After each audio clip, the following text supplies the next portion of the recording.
What kind of chaos are we talking about, and what specifically spurs that chaos? Well, you're having a pretty raucous session here tonight, so I think it's probably good that we're talking about Trump. You know, I think the markets have totally underestimated why the phenomena has happened, his odds of winning, and the consequences if he does. I think it's pretty evident that the elephant in the room of American politics is the Fed. And the Fed has been killing flyover America, and I'll explain that. That's what my book does. Flyover America is that huge white space between the two coasts.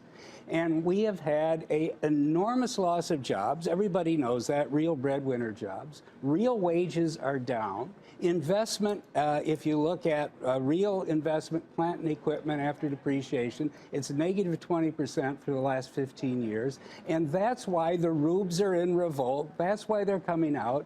And Trump, a couple days ago, said the Fed is the problem. He said this whole thing is artificial. The markets are massively overvalued, and Janet Yellen should be ashamed of herself. I think he's right about that. And when the market figures out that there is a new sheriff in town, there is potentially a whole new regime that basically isn't the Washington Wall Street establishment that's been running things for the last 25 years, I think there will be panic, because there's nothing to hold this market up. Doesn't that imply, though, that Mr. Trump, if he were to be elected, would have some sort of control or influence on the Federal Reserve? Yes, I think he surely would. Because if you have someone who's elected on a mandate to end the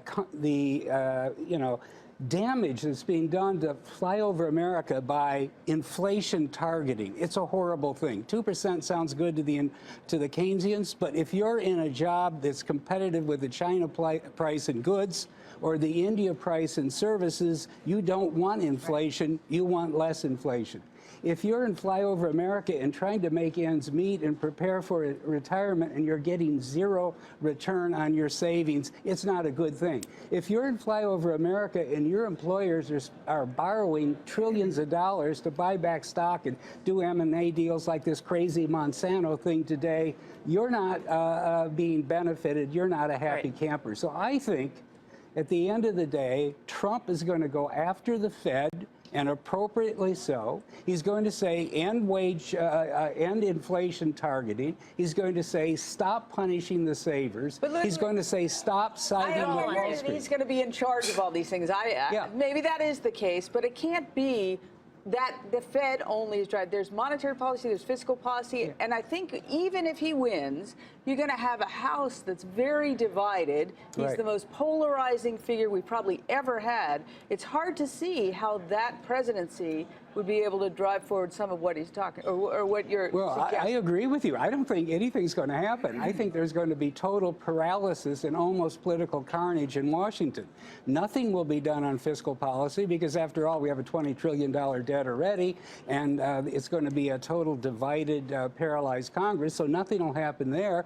But if it becomes clear that the Fed is no longer, your friend that's running this whole bubble economy, then there will be panic here in Wall Street. So getting back to the whole, so it's going to be chaos. You explained that. Yeah. Why ultimately will that be good for the U.S. economy? Because we have to get off this bubble finance. We have to get the Fed out of the financial markets. We've got to let interest rates do their job.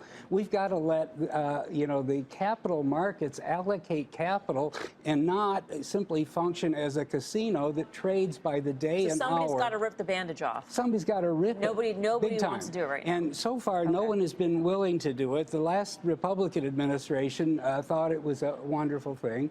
And now we see that we've come to the very edge of it. This is why flyover America, as I say, the rubes are in revolt, because they realize this system is rigged, and it's basically benefited a narrow slice of the bicoastal elites who have the financial assets. And, we're at the point of inflection. We're at the point, I think, of an epochal change.